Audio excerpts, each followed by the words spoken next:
on a whole nother level. Girl, he only fucked you over cause you let him. Girl, I guess he didn't know any better. Girl, that man didn't show me ever. Do all I can just to show you you're special. Certain it's your love that holds me together. Halo semuanya, so di video kali ini aku mau share pengalaman aku pas ngambil Duolingo tes kemarin tanggal 2 Februari 2022. Nah buat kalian yang penasaran biayanya berapa, step by stepnya, terus kesalahan apa yang aku buat, sampai detail-detail lainnya, langsung aja kita mulai ke videonya. Oke, jadi yang pertama aku mau ngasih tau kalian dulu step by stepnya itu kayak gimana. Jadi kalian langsung aja masuk ke websitenya Duolingo, klik buat yang purchase yang tesnya. Kalau kalian belinya satu tes doang, itu harganya $49, tapi kalau misalnya kalian beli dua, itu ada diskon, jadi harganya satunya itu $39 aja. Jadi totalnya $78. Sebenarnya kalau misalnya kita bilang lebih worth mana, lebih worth 2 kali tes pastinya, karena jatuhnya kayak dapat diskon. Cuman kalau misalnya kalian emang niatnya cuma mau 1 kali tes doang, I think better buat kalian beli yang 1 kali tes aja, yaitu $49 itu. Aku lupa kasih tau kalian, sebelum kalian pilih tesnya, jangan lupa isi info-info dulu, info-info yang dibutuhkan. Buat your info itu isinya full name kalian, email address, terus sama country atau region kalian. Jadi kalau misalkan di Indonesia, pilih aja di Indonesia, jadi nanti pembayarannya itu langsung ke convert ke rupiah. Kalian gak usah mikirin $49 itu berapa, $39 itu berapa, dirupiahin, pokoknya ikutin aja currency-nya yang sekarang-sekarang ini. Terus kemarin aku bayarnya pakai apa? Kalau kemarin aku bayarnya pakai debit card, karena aku nggak punya credit card. Kebetulan pakai debit card BCA itu bisa. Mungkin kalau misalnya kalian nggak punya credit card, kalian bisa juga pakai debit card kayak aku, atau pakai PayPal juga bisa seingat aku. Mungkin kalau buat kalian yang nggak punya ATM pribadi, kalian bisa minta tolong ke orang tua kalian atau ke teman kalian yang punya.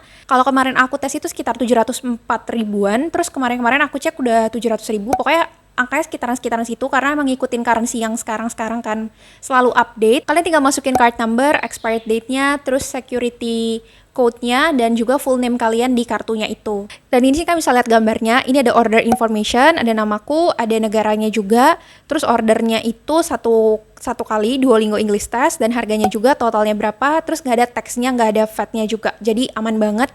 Pokoknya harganya as it is. Terus kalau misalnya kalian udah pembayaran, kalian nanti langsung aja download tesnya. Download tesnya itu tuh nanti kalian boleh pakai Google Chrome, disaranin juga pun pakai Google Chrome gitu, jadinya lebih lebih mudah gitu lah aksesnya. Terus nanti kalian kayak download si Duolingo-nya, jadi nanti tinggal tes. Dan kalau misalnya untuk prosedur tesnya itu, kalian boleh juga lihat di website-nya juga, dijelasin banget. Dan kalau misalnya untuk tesnya itu harus hati-hati banget, karena ada banyak poin-poin yang harus kalian perhatikan. Oke, so next kita bakalan lanjut mulai ke waktu tesnya. Jadi sebelum kalian mulai tesnya yang the real tesnya, kalian kayak spend about 5 minutes gitu buat ngisi-ngisi information. Jadi nanti kalian harus nunjukin KTP kalian, atau kalian kalau misalnya belum punya KTP bisa pakai paspor. Pokoknya tinggal disesuaikan aja nanti buat ngevalidasi lagi. Terus nanti kalian bakalan foto juga. Foto itu tuh bakalan jadi kayak pas foto kalian nanti di sertifikatnya. Tes suara kalian juga, tes audio kalian juga, kan bisa denger itu jelas atau enggak. Sama suara kalian juga, suara kalian itu kedengeran gak gitu, terlalu kecil kah? Kalian juga bisa lihat juga di kamera juga apakah cahayanya itu cukup gitu ya. Dan pastiin sih bener-bener kelihatan jelas gitu ya, jangan yang kayak remang-remang atau yang gelap-gelap. Terus kalau untuk waktu tesnya juga nggak ditulis harus pagi, harus siang, harus malam, atau kapan specific time-nya, enggak. Jadi kalian bebas banget. Cuman aku saranin pastiin kalau misalnya pas kalian lagi ngambil tes, kalian bisa fokus, bener-bener fokus. Terus kalau bisa sih pas keadaannya sepi gitu ya, dan ruangan itu sangat-sangat mendukung, gak berisik-berisik, gak banyak orang, dan pencahayaannya itu juga cukup terang. Jadi muka kalian terlihat jelas. Terus waktunya itu adalah 1 jam 60 menit, dan untuk waktunya itu 60 menit lumayan lama, tapi sebenarnya jujur gak berasa sama sekali. Jadi kalau kalian benar-benar ngikutin tesnya dari awal sampai akhir, kalian ngikutin waktu yang mereka tentukan, 60 menit tuh kayak ya udah kalian pas baru ngerjain tiba-tiba udah selesai pas 60 menit gitu loh. Nggak yang kayak kalian ngerasa aduh kok lama banget ya, aduh kok cepet banget ya. Enggak sih, menurut aku udah pas banget waktunya segitu 60 menit. Terus pastiin koneksi internet kalian bagus. Karena apa? Karena kita tesnya online. Jadi semuanya itu rely on wifi kan pastinya.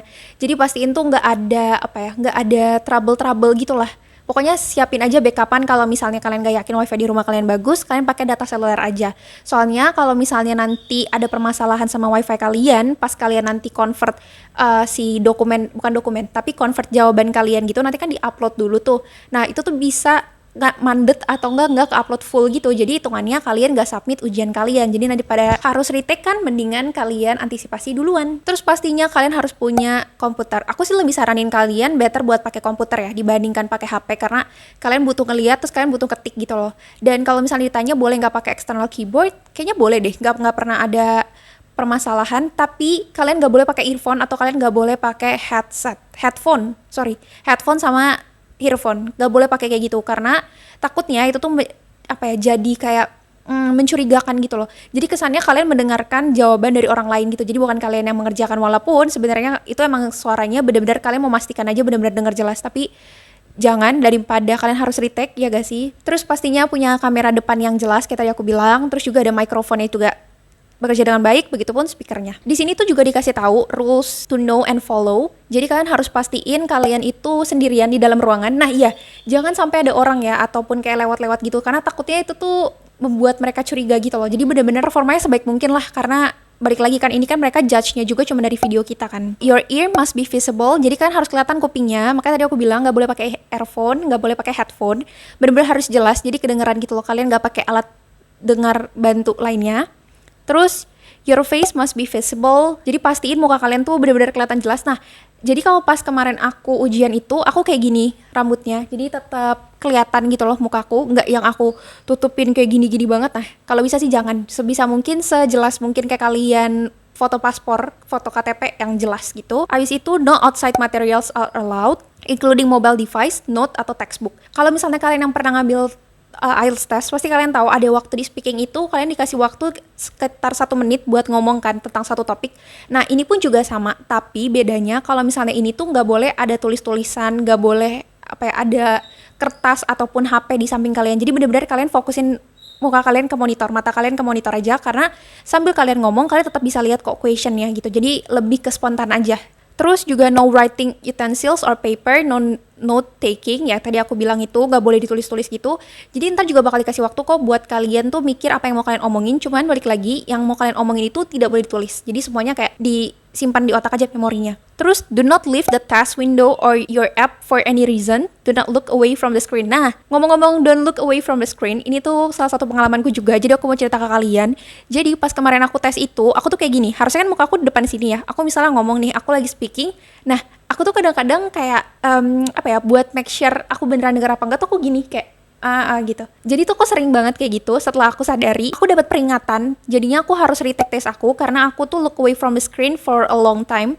Jadi kalau misalnya kalian pas ujian, tips dari aku, pastiin muka kalian tuh ke monitor aja ngomong gini. Cuman kalau misalnya lagi writing, kalian harus ketik itu. Nah, kalian boleh tuh sambil ketik, matanya tetap ke monitor, ketik, matanya ke monitor gitu. Jadi, kalau emang kalian udah pro sih, sebenarnya lebih serunya tuh mata kalian tetap ke monitor, kalian sambil ketik gitu ya. Cuman, kalau kalian yang belum terbiasakan hal itu, nggak apa-apa banget. Kalian boleh ke keyboard kalian, boleh juga lihat ke monitor juga. Jadi kayak ganti-gantian. Cuman kalau misalnya itu lagi speaking, lagi reading, better kalian itu tetap matanya tuh ke monitor. Terus satu hal lagi yang aku pelajarin juga adalah ketika kalian buka aplikasi Duolingo nih, kan kalian udah download, terus kalian lagi ngelakuin tesnya, pastiin kursor dari mouse kalian itu gak gerak-gerak di luar dari kotaknya gitu loh. Karena aku nggak pernah experience itu, tapi aku pas waktu kemarin aku disuruh retake, aku nyari informasi lagi kira-kira apa sih yang bisa buat kita jadi harus mengulang tesnya.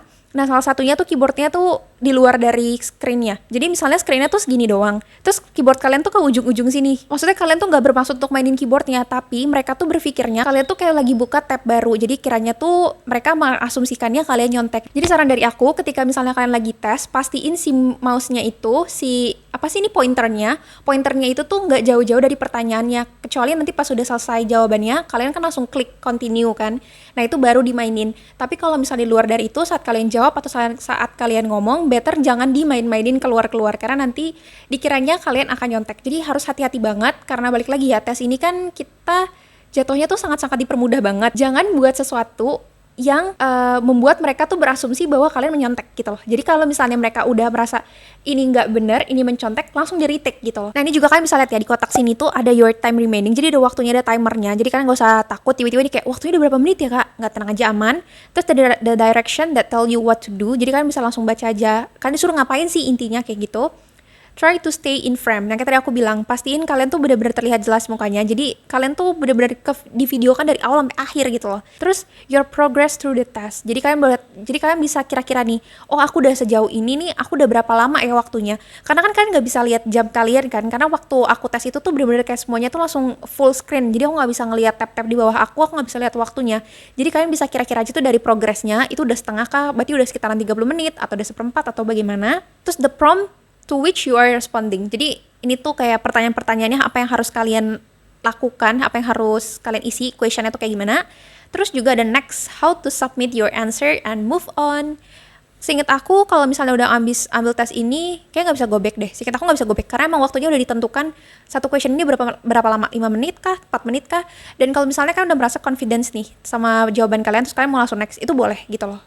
Cuman kalau menurut aku lebih baik maksimalin aja sih, walaupun kalian udah yakin sama jawabannya, biarin waktunya selesai sendiri aja. Kalau menurut aku lebih baik kayak gitu. Jadi kalian nggak terlalu banyak mengkotak-katik si questionnya ataupun si waktunya. Karena aku look away from the screen for a long time itu, terus jadinya aku harus retake tesnya. Nah, untuk 1 kali purchase dari si tesnya itu, kalian punya kesempatan 2 kali. 2 kalinya itu kalau emang ada retake aja ya. Tapi kalau nggak retake mah ya udah angus gitu. Kalau misalnya retake, kalian masih boleh ngambil tesnya lagi, masih gratis. Tapi itu kurang dari 30 hari dari waktu kalian ngambil tes pertamanya. Jadi kalau misal ngambil tes pertamanya tuh pas kalian beli ya. Menurut aku sih mendingan lebih baik ketika kalian udah yakin mau tes langsung di hari itu juga beli. Jadi jangan ditunggu beli hari ini buat lusa tesnya. Jangan kayak gitu kalau menurut aku. Tapi ketika tes kedua kalian juga masih gagal, masih fail, terus kalian mau ngambil tes ketiga, itu udah berbayar. Jadi kesempatan itu cuma 1 kali. Nah, ini dia hasil yang aku dapetin. Jadi tulisannya your test could not be certified. Unfortunately, your Duolingo English test could not be certified for the following reason. Jadi nanti kalau misalnya kalian emang harus retake, tapi better jangan sampai retake ya guys. Sebisa mungkin itu langsung aja one shot gitu lah. Nanti bakal dikasih tahu kok alasannya kenapa kalian perlu retake. Nah, kayak tadi aku bilang, you look away from the screen for an extended period of time. Itu kalau aku.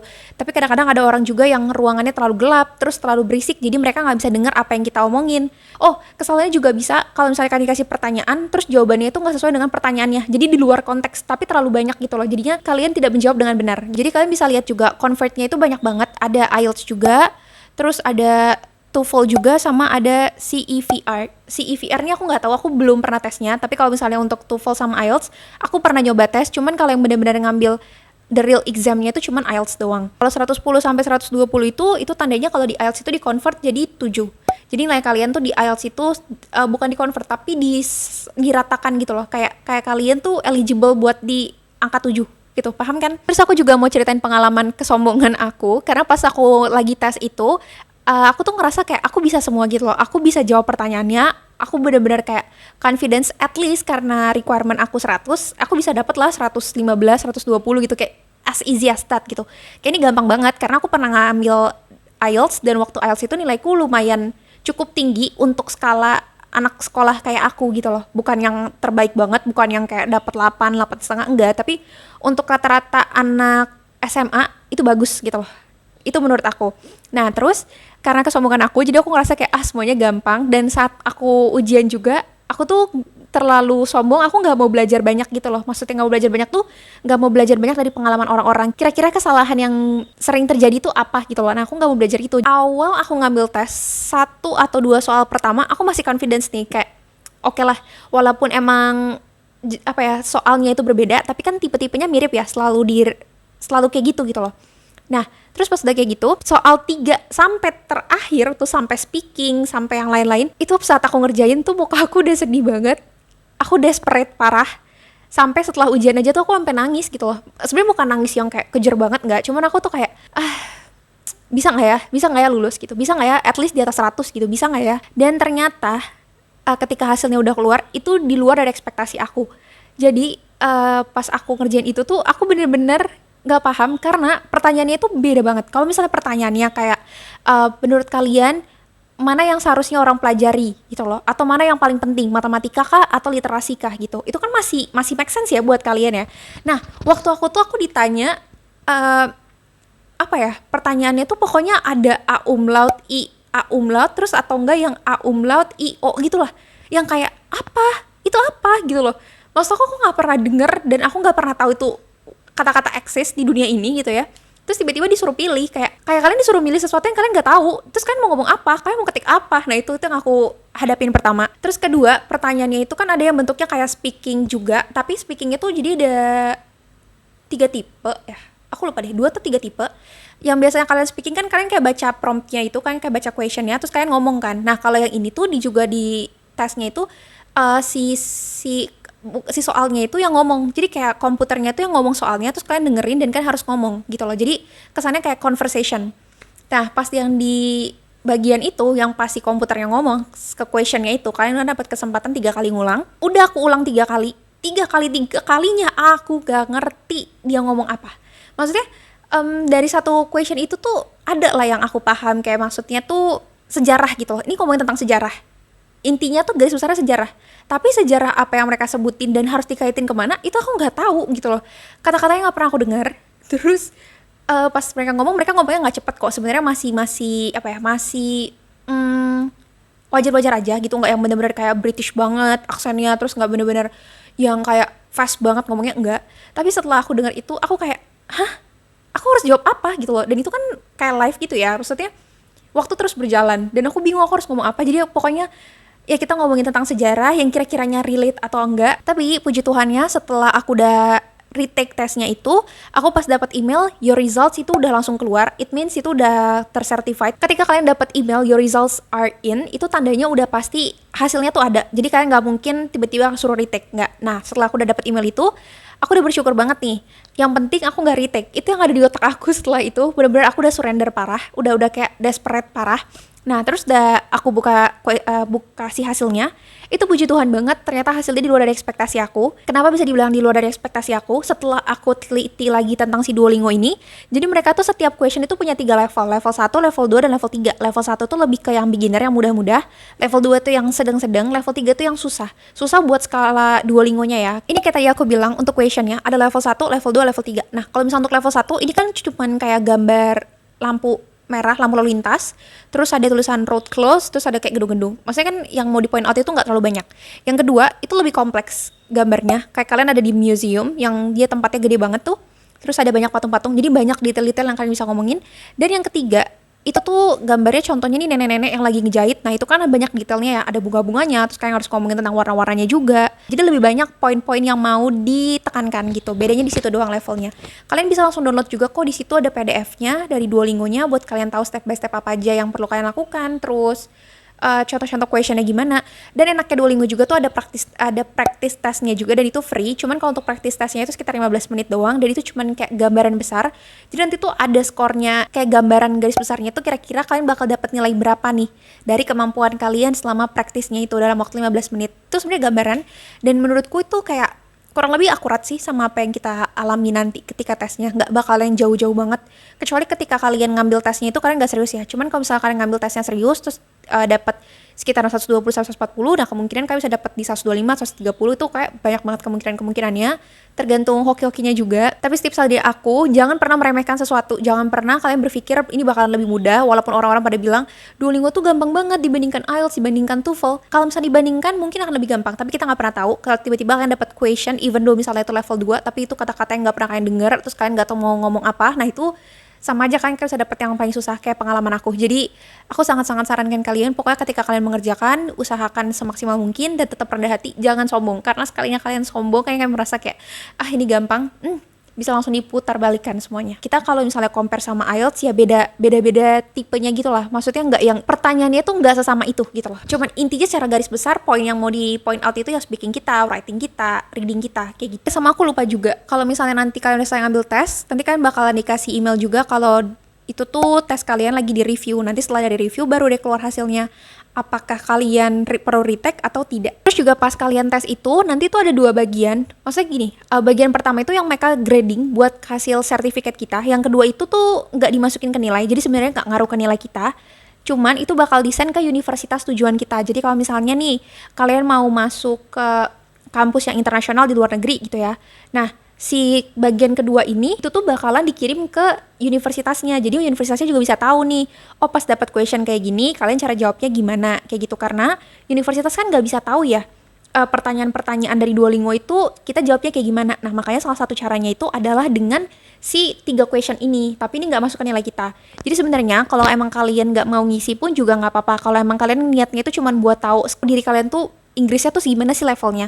Cuman kalau misalnya emang tujuannya mau ke uni atau jaga-jaga aja, karena kan ini validnya buat 2 tahun ya udah kalian mendingan jawab gitu loh, jawab sebisanya aja, semaksimal mungkin lah pokoknya dalam mengerjakan ini semua. Karena balik lagi, kita sebagai manusia udah berusaha sekeras mungkin, udah berusaha semaksimal mungkin, tapi kalau untuk hasil dan lain-lain serahin sama yang di atas. Terus kalau misalnya ngomongin tentang subscoresnya, poin-poin apa aja sih yang mereka mau tekankan di penilaian ini? Yang pertama itu ada literacy, ability to read and write, kemampuan kalian untuk baca dan nulis. Terus yang kedua ada comprehension, ability to listen and read, jadi kemampuan kalian untuk mendengarkan dan membaca. Terus yang ketiga ada conversation, ability to speak and listen, buat ngomong sama dengerin. Terus ada juga production itu tuh ability to write and speak. Jadi nanti nilai kalian itu keluar dari sertifikat ada 4. Yang pertama ada literasinya, comprehensionnya, conversationnya, dan juga productionnya. Kalau misalnya kalian lihat ini di website Duolingo-nya juga ada. Ini kayak misalnya ada nama kalian, terus kapan kalian ngambil tesnya, linknya gitu lah. Itu yang personal banget dan itu tuh private banget. Jadi kalau misalnya kita klik linknya itu, kita langsung keluar ke sertifikatnya. Nah, biasanya universitas mereka minta linknya itu. Terus ada skornya itu ada overall, jadi secara keseluruhan itu berapa gitu ya, dari keempat aspek. Tadi yang ada literacy, conversation, comprehension, dan juga ada productionnya. Pokoknya kalau misalnya kalian lihat di sertifikat itu skalanya 10 sampai 140. Jadi ntar langsung dia ada warnanya gitu, kalian ada di range mana. Nah, ini kayak salah satu contohnya nih, waktu aku udah selesai tesnya, terus aku pengen lihat nih waktu aku jawab buat universitas itu kayak gimana. Nah, ini aku juga bisa putar sendiri videonya. Terus ini juga ada pertanyaan, name 3 qualities that you think your friends will say you have. Pokoknya questionnya tuh macam-macam banget. Dan itu tuh kayak random aja terus gitu loh. Jadi kalian kemungkinannya kecil untuk dapat pertanyaan yang sama. Karena nanti kalian perlu buat akun Duolingo kalian, jadi kalian nanti bisa langsung cek deh Duolingo kalian. Nah, kayak ini history aku. Yang pertama itu tesnya invalid tanggal 30 bulan 1 ternyata. Terus yang kedua certified result itu tanggal 2 Februari 2022, itu angkanya bagus banget ya, 02/02/2022, itu langsung keluar hasilnya berapa, terus bisa send resultnya, ada interviewnya, dan juga ada sertifikatnya. Aku juga sekalian mau ngasih tips kalian untuk practice questionnya, kira-kira apa yang perlu kalian harus lakukan ketika kalian dapat question kayak gini. Semoga aja membantu, karena aku kayak gak tahu kenapa ya, aku lagi pengen bikin video durasinya panjang, walaupun aku tahu pas nanti upload lama, tapi gak apa-apa, kita lanjut aja. Nah, ini untuk salah satu contohnya, ini tentang read and complete. Kalau misalnya untuk pertanyaan kayak gini, biasanya pertanyaan yang bakal ditanya itu selanjutnya itu bakalan ada di bagian sebelumnya gitu loh. Kalau untuk kata-kata yang susah biasanya tuh udah ada di bagian sebelumnya, kayak udah di mention kayak the sun, tiba-tiba kalian disuruh tulis the s terus garis 2. Nah, itu udah kemungkinan kan sun. Kalau untuk question yang read and complete, menurut aku sih itu sih yang paling membantu banget. Dan kadang-kadang kalau misalnya kalian ada yang gak yakin sama kata-katanya, lebih baik isi aja sih kalau menurut aku. Isi yang memungkinkan ada jawab, memungkinkan itu kata-katanya tuh eksis gitu loh. Kalau misalnya kalian gak yakin itu gives atau apa, perhatiin aja kata-katanya secara garis besar ketika kalian belum disuruh ngisi. Itu lebih ke present, past tense, atau future. Kalau misalnya menurutku untuk question yang read and complete ini tuh banyak-banyakin praktis aja. Banyak-banyakin kira-kira tuh vocab apa yang sering keluar. Ngomongin is kah, ngomongin was kah, ngomongin in kah, ngomongin the kah, gitu-gitu. Terus pastiin juga kalian pay attention, dia gunain s atau enggak, singular atau plural, oke? Kalau misalnya read and select ini tuh kita disuruh select the real English words in the list. Jadi kata-kata mana yang sebenarnya itu memang eksis gitu loh. Karena ada beberapa kata-kata yang enggak eksis sebenarnya, ada kata-kata yang memang typo. Jadi kalau misalnya kalian dengar kayak appropriate, P-nya cuma 1 gitu loh. Walaupun sebenarnya kata-kata appropriate itu benar, tapi karena cuma P-nya 1, berarti itu kan jadi gak benar. Kayak yang kalian tahu kan GIVES, 1 doang S-nya, tapi di sini S-nya 2. So itu bukan kata-kata yang benar. Dan ketika kalian praktis nih, kalian udah tahu kata-kata ini tuh eksis gitu. Kalian udah tahu gives, kalian udah tahu take, kalian udah tahu water, gitu-gitu kan udah tahu. Nah, kalau kata-kata yang kalian gak tahu dan ternyata itu eksis, menurut aku kalian boleh tulis di kertas, kalian boleh juga inget-inget, dan kalau misalnya kalian gak terlalu paham sama Inggrisnya, kalian boleh langsung Google Translate aja ke Indonesianya. Jadi at least kata-kata ini tuh familiar di kuping kalian, karena nanti pas ujian ketika kata-kata ini keluar, karena aku pernah ngerasain kayak gitu, ada 2 kata yang aku gak tahu, ternyata pas ujian itu keluar karena hasil dari praktis, jadinya aku bisa jawab. Jadi skor kalian bisa lebih tinggi. Selanjutnya adalah listen and select. Kalau misalnya untuk listen and select ini, kalian juga sama, pilih the English words-nya. Kalian juga pilih English words-nya, tapi bedanya kalian gak baca words-nya, kalian gak baca kata-katanya, tapi kalian dengerin orang itu ngomong. Dan waktu aku ujian itu, gak cuma 1 orang yang ngomong, gak cuma misalnya ada 9 pertanyaan, gak cuma 9 1 orang. 9 pertanyaan itu bisa 4-5 orang dengan aksen yang berbeda-beda.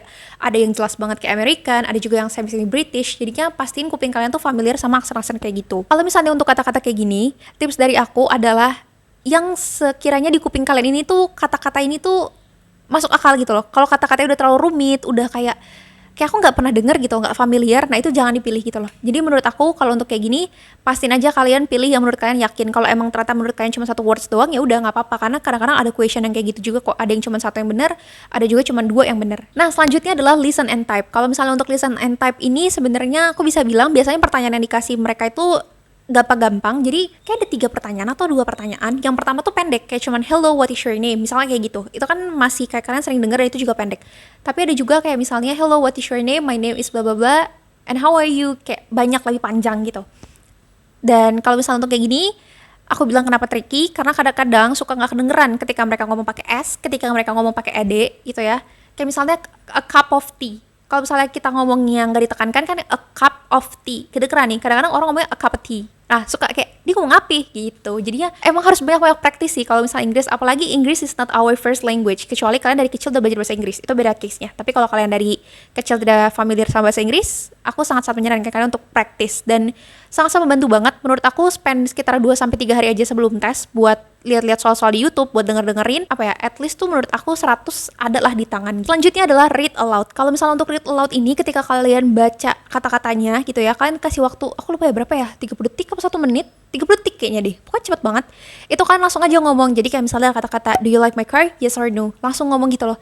Terus kalian jangan berpikir, atau jangan berpikiran kayak, aku harus kayak aksennya orang-orang British kak, aku harus aksennya kayak orang-orang Amerika. Gak usah kayak gitu. Kalau emang ternyata kalian gak yang native speaker banget suara pronunciation-nya, kayak misalnya kalian ngomong kayak do you like my car, yes or no, ya udah nggak apa-apa gitu loh, as it is aja, nggak usah yang kayak do you like my car, yes or no, harus cepet-cepet gitu, nggak perlu kayak gitu guys. Santai aja pokoknya, kayak selama waktunya masih dalam range waktu yang mereka tentukan, nggak apa-apa banget, dan itu nggak bisa ngulang by the way, jadi kayak one take. Jadi kalian langsung klik ketika kalian yakin, langsung. Nah ini salah satu question yang menurut aku lumayan agak-agak sulit juga, yaitu adalah write about the photo. Kalian emang gampang ya dapat gambarnya doang, tapi kadang-kadang tuh kalian bingung kayak kalian harus ngomong apa, dan sometimes kalian tahu bahasa Indonesianya tapi vocab di bahasa Inggrisnya tuh kalian suka bingung. Kayak kemarin aku pas ujian yang pertama itu kayak gampang ya, aku bisa jelasin. Yang kedua, aku dapat garden gitu, sama ada banyak tiang-tiangnya yang kayak tiang-tiang biasa, bukan tiang-tiang istana, tiang-tiang doang.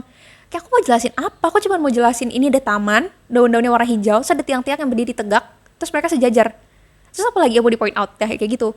Jadi kalian harus banyak-banyak vocab juga, dan sebisa mungkin tuh kalian juga tambahin kayak asumsi kalian gitu. Misalnya ada gambar nih keluarga di pantai. Nah, ada ibunya sama ketiga anaknya. Nah, terus yang anak yang satu tuh misalnya dia bawa mainan apa gitu. Dan aku sih mengasumsikannya itu ayahnya nih yang ambil fotonya nih, karena makanya ayahnya nggak ada di dalam foto ini.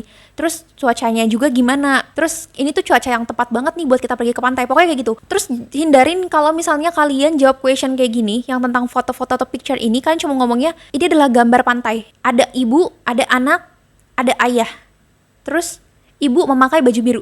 Jangan cuma di point out gitu loh. Kalian boleh point out itu di otak kalian. Kalian mau ngomongin tentang ibunya, kalian mau ngomongin tentang bajunya, kalian mau ngomongin tentang cuacanya. Tapi kalau bisa tuh jadi suatu kalimat yang terpadu gitu lah, yang bagus. Kayak misalnya ini adalah foto gambar tentang pantai, cuacanya tuh kayak gini, ini sangat cocok banget untuk berselancar, kelihatan banget misalnya mereka bahagia gitu loh. Jadi kan kesannya pas mereka baca, oh mereka bisa dapat atmosfernya dari baca. Semoga aku jelas ya maksud aku gimana, tapi kalau bisa tuh kalian ketika baca tuh jadi suatu cerita yang nyambung tapi singkat aja. Selanjutnya adalah speak about the photo. Kalau misalnya tadi kalian harus write about the photo, sekarang kalian harus speak. Jadi kalian langsung ngomong nih ketika kalian lihat gambar kayak gini, misalnya kalian lagi lihat gambar aku, apa yang mau kalian point out? Misalnya aku lagi pakai baju biru, terus aku mengasumsikan bahwa si diriku ini tuh lagi buat video, dan di sini tuh ada backgroundnya tuh warna ini, dan kayaknya sih dia lagi buat videonya ini tuh di malam hari, makanya dia butuh pencahayaan lebih, kayak gitu ceritanya. Dan kalau misalnya untuk ngomong speaking gini, kalian jangan terlalu mikirin grammar kalian, jangan kayak misalnya me and my family and I, harusnya kan setahu aku tuh my family and I, cuman kadang-kadang ada orang juga yang ngomongnya me and my family. Kalian gak usah pikirin kayak gitu, pokoknya kalian yang penting yakin aja ketika kalian ngomong gitu loh. Masalah nanti mereka nilainya bener atau tidak grammarnya itu urusan mereka gitu. Yang penting kita ujian aja gitu. Seperti biasa, writing, read, dan write. Jadi ketika kalian baca pertanyaannya, kalian langsung deh ketik kayak biasa, kayak kita writing biasanya. Cuma dia gak nulis karena ini online, jadi ketik. Kayak describe a time you were surprised what happened. Kayak kalau misalnya waktu aku ujian kemarin tuh bisa ditanya, apa pengalaman yang gak bisa kamu lupain? Atau enggak ada nggak sesuatu yang orang kasih ke kamu yang memorable buat kamu? Nah, kamu bisa point out itu gitu loh. Kalau misalnya untuk writing kayak gini tuh, aku selalu berpikirnya adalah yang pertama, kalian itu paraphrase the question. Kayak misalnya mereka nanya apa, kalian paraphrase sama pakai kata-kata sendiri lah. Tapi intinya kalian mau menekankan si pertanyaan itu. Kedua, pakai topic sentence. Topic sentence itu tuh lebih kayak apa yang mau kalian point out. Misalnya nih, apa yang memorable buat kalian, misalnya momen waktu saya ke Dufan gitu. Nah, baru dijelasin kenapa nih. Oh, memorable karena saya pergi dengan keluarga kayak gini. Contohnya itu ketika pas pergi sama keluarga ini kita main kora-kora, pokoknya lebih dijelasin. Tapi topik sentence-nya itu intinya tuh apa? Liburan bareng keluarganya ke Dufan. Nah, itu kayak gitu. Terus kayak misalnya hidup sehat. Nah, hidup sehat itu yang kalian mau point out itu apa? Misalnya harus pemilihan gaya makan, atau misalnya harus imbang antara makan sama olahraganya. Nanti baru jelasin, misalnya makannya tuh harus kayak gini, harus pakai puasa kah atau gimana. Terus olahraganya tuh harus gimana? Olahraga yang harus berat kah atau olahraga yang harus ringan kah? Pokoknya kayak gitu. Tapi topik sentence-nya itu tuh jadi ke point out apa sih yang mau kalian tekankan, apa yang mau kalian omongin gitu loh dari jawaban ini. Read dan speak. Nah, kalau misalnya untuk read dan speak, ini tuh kalian kayak kalau di IELTS itu biasanya kita nulis. Jadi kita dapat question ini, kita harus dikasih waktu sekitaran 1 menit buat kita mau nulis apa yang mau kita omongin. Kalau untuk Duolingo ini sama, tapi bedanya kita nggak nulis. Jadi bedanya kita mikir di otak aja apa yang mau kita omongin. Contohnya kayak talk about the hobby or activity that you enjoy doing. Terus misalnya ada what is it. Kalau misalnya menurut aku sendiri, kalian nggak perlu yang terlalu sempurna banget. Kalau misalkan lihat contoh di YouTube kan sempurna banget ya. Kalian kayak ya semampunya kalian kayak gimana. Karena kan kita kan beda-beda ya setiap orang ya. Ada yang misalnya lemah di writing, tapi jago di speakingnya. Begitupun sebaliknya, ada yang readingnya kah. Kalian kira-kira pikirin aja, dan questionnya pun juga tetap ada kok di layar kalian, di monitor kalian. Jadi kalian nggak perlu mikirin kayak selain aku ngomong ini terus apa lagi ya, nggak usah kayak gitu. Pokoknya sambil lihat aja, sambil lihat monitor, kalian juga sambil lihat layar sini, terus kalian langsung lihat questionnya, dia ngomongin tentang apa gitu. Listen dan speak, kayak tadi aku bilang, ini tuh nggak ada di practice test by the way. Listen dan speak ini tuh nggak ada di practice test. Jadi kalau ketika kalian practice test itu, kalian nggak bakal dapetin this type of question. Terus juga di practice test itu ada satu tipe soal yang nggak keluar juga di ujiannya, cuman kayak buat gambaran aja. Kalau untuk yang listen dan speak ini juga sangat diuji banget. Kalian bisa dengar mereka ngomong jelas atau enggak gitu loh. Kayak aksen mereka, sebenarnya aksen mereka juga nggak ada yang terlalu kayak British banget yang kalian kayak, hah dia ngomong apa gitu, nggak kayak gitu-gitu banget. Maksudnya tetap jelas. Cuman kalau misalnya untuk yang listen dan speak ini, kalian harus diuji kemampuan dalam mendengar, tiba-tiba langsung cepat mengolah informasi. Kalau misalnya kalian masih bisa baca kan enak ya. Ketika kalian lupa apa yang mau kalian omongin, kalian bisa langsung skip, bisa langsung lihat questionnya lagi. Oh, dia ngomong tentang ini. Tapi kalau misalnya untuk yang listen dan speak, ketika kalian lupa dia bertanya tentang apa, ya udah selesai gitu loh. Karena kalian nggak bisa balik lagi, kalian nggak bisa tahu lagi questionnya apa, kalian nggak boleh nulis, kalian nggak boleh ngapa-ngapain. Jadi intinya kalian cuma ngomong. Jadi kan harus benar-benar pastiin ketika kalian denger si questionnya, terus kalian dapat kesempatan buat ngulang juga. 2 kali atau 3 kali aku lupa, pastiin bener-bener kalian paham sama questionnya, apa sih yang mau diomongin. Kalian gak perlu harus ngerti si pertanyaannya itu fully kayak semuanya kalian paham dia nanya tentang apa, tapi secara garis besar dia mau nanya tentang apa. Dia mau nanya tentang keluarga kita kah, dia mau tanya tentang momen berharga kita kah, dia mau nanya tentang gaya hidup kita kah gitu. Yang penting intinya garis besarnya kalian tahu apa yang mau kalian omongin. Jadi kalian nggak keluar dari topik. Kalaupun keluar tuh at least setengahnya tuh masih dalam topik gitu loh. Terus ada speaking sample juga. Kalau misalnya speaking sample ini kalian disuruh ceritain kayak who is the person that you think you have impacted in your life, what impact have you had on this person and how. Kalau yang speaking sample ini kayak tadi aku bilang, ini lebih ke universitasnya. Jadi sebenarnya nggak bakal masuk ke grade kalian, nggak bakal mempengaruhi nilai kalian, tapi ini yang bakal dilihat sama universitas. Jadi sebenarnya lebih baik dikerjakan saja, karena kita nggak pernah tahu rezeki ke depannya. Tiba-tiba dalam waktu sebelum 2 tahun selesai, kalian dapat tawaran ke luar negeri dan kalian membutuhkan English Proficiency Test. Duolingo ini bisa banget dipakai. Kalau misalnya untuk yang writing, itu writing seperti pada umumnya aja, kayak misalnya name a person from history you admire. Pertanyaan-pertanyaannya nggak yang terlalu kompleks banget. Menurutku pertanyaan-pertanyaannya itu sometimes lebih susah di real examnya dari Duolingo dibandingkan yang interview ke universitas. Sama aku juga mau ngasih tips buat kalian, kalau kalian yang mau ngambil English Duolingo test, terus kalian nggak mau keluar duit banyak lagi untuk untuk kayak les-les gitulah istilahnya, kalian tinggal langsung aja pokoknya belajar di YouTube. Itu ada tuh Teacher Look, kalau aku nggak salah aku lupa namanya. Pokoknya tuh guru yang emang official dari Duolingo. Nah itu sangat-sangat membantu banget tuh pertanyaan-pertanyaannya. Walaupun aku bisa bilang pertanyaan ketika di real test itu kurang lebih agak sedikit lebih susah dibandingkan question yang dibuat di YouTube. Tapi at least kalian punya gambaran apa yang harus kalian lakukan ketika kalian dapat satu gambar, apa yang perlu kalian point out. Itu sangat-sangat membantu banget. Kemarin tuh aku pas mau tes, aku belajar 2 harian, sekitar 1 hari itu aku sekitaran 3-4 jam aku spend gitu. Dan sangat-sangat membantu ketika ada pertanyaan, terus kalian tulis di kertas gitu loh. Terus nanti kalian tinggal cek deh jawaban kalian benar atau enggak. Gak nyampe 10 jam aku dapat email kalau aku harus retake tesnya gara-gara you look away from the screen itu. Nah setelah dari itu aku mulai baru deh lihat-lihat di YouTube kira-kira kesalahan apa aja sih yang mungkin orang buat, dan kalau misalnya dibilang you look away from the screen itu tandanya apa gitu loh. Oh ternyata nggak harus 60 menit tuh depan monitor terus, nggak harus.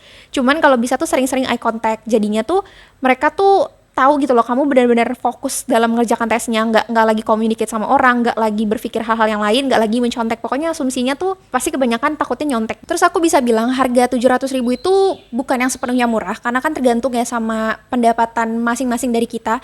Cuman kalau misalnya kalian compare sama TOEFL IBT, TOEFL biasa gitulah pokoknya, terus IELTS, ini tuh jauh lebih murah, karena biasanya itu kayak IELTS yang aku tahu, karena aku dulu waktu ngambil itu sekitaran 3 juta kayaknya deh, atau 2,8 aku lupa. Nah di Duolingo ini tuh harganya 700 ribuan, jadi kan kayak hitungannya kurang lebih kan kayak ngambil 3-4 kali tesnya gitu kan, dan lebih worth. Terus kalau misalnya untuk TOEFL IBT itu aku belum pernah ngambil, jadi aku nggak tahu harganya, tapi seingat aku pokoknya lebih mahal juga dari Duolingo. Jadi Duolingo ini tuh benar-benar alternatif. Mereka maunya tuh kalian ngambil English Proficiency testnya itu Duolingo kah, IELTS kah, atau TOEFL IBT. Kalau aku case-nya tiga-tiganya diterima, jadi aku lebih milih untuk Duolingo. Oh ya, aku juga mau kasih tahu kenapa akhirnya aku pilih Duolingo. Yang pertama itu karena harganya lebih murah, kayak tadi aku bilang, menurutku itu lebih murah dibandingkan IELTS sama TOEFL IBT.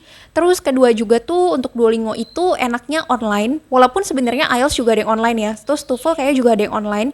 Cuman menurutku kalau misalnya untuk si Duolingo, walaupun sama-sama online itu, hasilnya lebih cepat keluar. Kemarin itu aku sekitaran 1-2 hari, kalau nggak salah inget aku lupa deh. Kayak 2 hari. Kalau misalnya kalian punya saran video yang mau aku buat selanjutnya apa, karena kalau misalnya aku buat nge-review BBW dan VS, aku udah nggak terlalu banyak update barang-barangnya lagi, karena emang tujuan aku mau ngabisin stok-stok di rumah ini. Terus kalau misalnya untuk kayak share-share pengalaman, aku bingung sih pertanyaannya tuh tentang apa dan pengalamannya tentang apa. Kalau misalnya kalian punya saran, langsung aja komen di bawah. Semoga aku bisa buat videonya, dan aku sangat berharap sih ada saran-saran dari kalian, karena aku jujur udah kayak bingung gitu aku harus buat video apa selanjutnya ya gitu. Terus juga aku lumayan lagi sibuk banget nih, banyak tugas-tugas, jadi ya maafkan kalau misalnya videonya tuh kadang-kadang suka seminggu sekali, kadang-kadang suka seminggu lebih dari berapa hari baru sekali gitu-gitu. Semoga video ini sangat membantu kalian, terutama buat kalian yang mau ngambil English test, terus abis itu kalian misalnya bingung harus gimana, dan semoga tips-tipsnya ini membantu, karena sebenarnya banyak banget kalau misalnya yang buat kayak review-review atau tips-tips kayak gini dalam bahasa Inggris. Cuman aku kadang-kadang ngerasa kayak gak semua orang tuh bisa mencernanya dengan baik ketika dalam Inggris, kecuali Inggris itu your first language, itu beda hal. Tapi kalau misalnya buat kalian yang baru belajar Inggrisnya ketika SMA atau kuliah, semoga video ini membantu kalian. Dan ya segitu aja video aku hari ini. Thank you so much guys for watching. I'll see you guys on the next video. Bye bye.